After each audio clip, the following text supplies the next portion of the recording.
Aujourd'hui, nous sommes le dimanche de la Samaritaine et le Christ, près du puits de Jacob, dans un pays qui était considéré par les Juifs comme un pays peuplé d'hérétiques.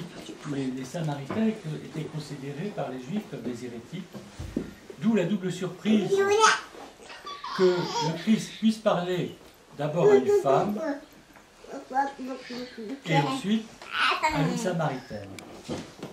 À cette Samaritaine, il annonce les mystères les plus importants de l'Écriture sainte avant le dernier discours de la Passion, où il annoncera des mystères d'une importance égale. C'est vraiment dans ce discours que vous pouvez tous vous asseoir, hein.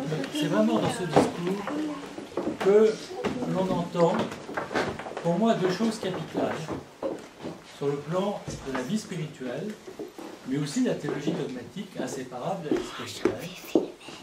Désormais, les véritables adorateurs du Père adoreront le Père en esprit et en vérité. Ce sera, alors, la phrase exacte du Christ est celle-ci. Ce n'est plus sur cette montagne, ni à Jérusalem, que les vrais adorateurs du Père ils adoreront le Père en esprit et en vérité. Et c'est le mystère trinitaire qui est ainsi annoncé. Le Père,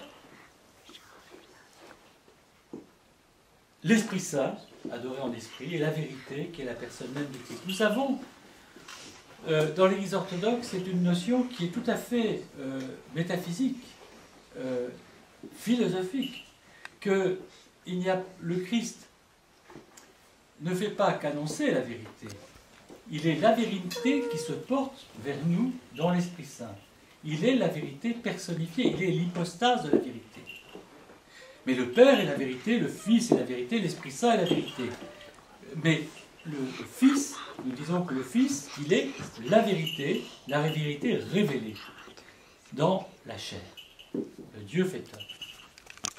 Alors, qu'est-ce que veut dire adorer en esprit et en vérité?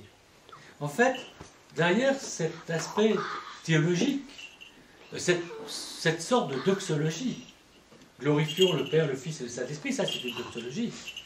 Je vous assure que de dire glorifier ou adorer le Père en esprit et en vérité, c'est une autre doxologie. Mais derrière cette doxologie, il y a toute la vie spirituelle chrétienne qui est annoncée.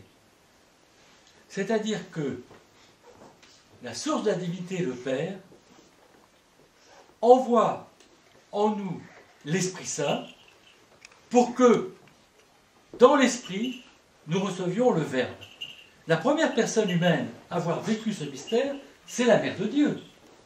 Car c'est l'Esprit Saint qui, de la part du Père, est descendu dans ses entrailles, a conçu non seulement dans ses entrailles, mais aussi dans son âme, le Verbe Saint,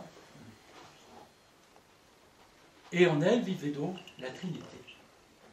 Et dès l'instant où elle a reçu l'Esprit Saint, elle adorait le Fils en elle, en esprit et en vérité.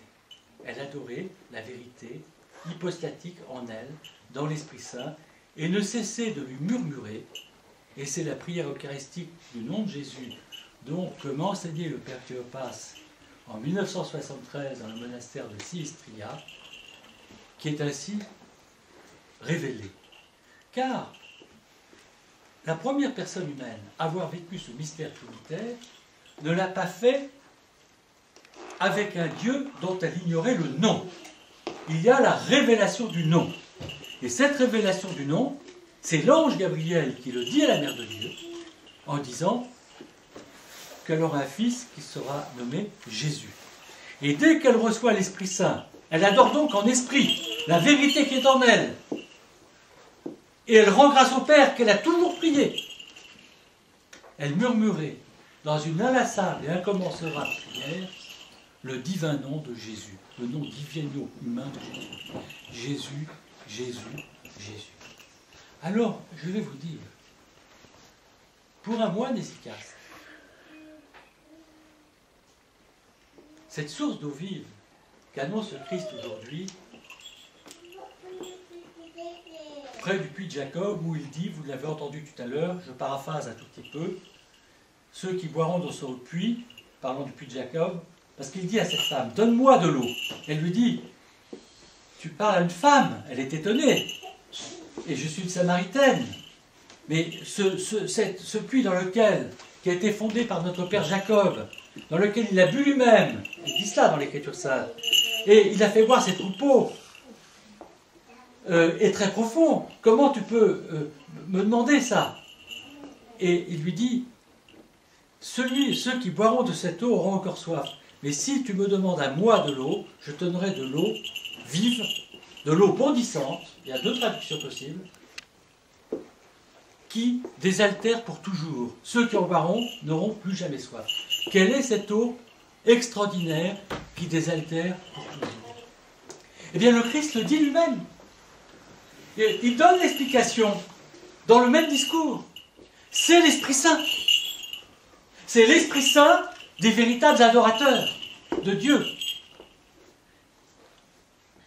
Souvent dans ma vie pastorale, et je vais revenir à des choses très terre-à-terre, vous ayant dit des choses élevées, mais cet évangile, et c'est une signe dans l'Écriture sainte. C'est très difficile de ne pas regarder vers le haut quand on entend un tel évangile. Pour autant, nous sommes sur terre et nous sommes faillibles et des pécheurs. Donc je vais essayer de mettre à notre portée, je ne dis pas à votre portée, je suis pareil que vous, à notre portée, cet évangile de telle manière que nous puissions être habités par lui et qu'il soit pour nous une source d'inspiration dans notre vie de chrétien, jour après jour.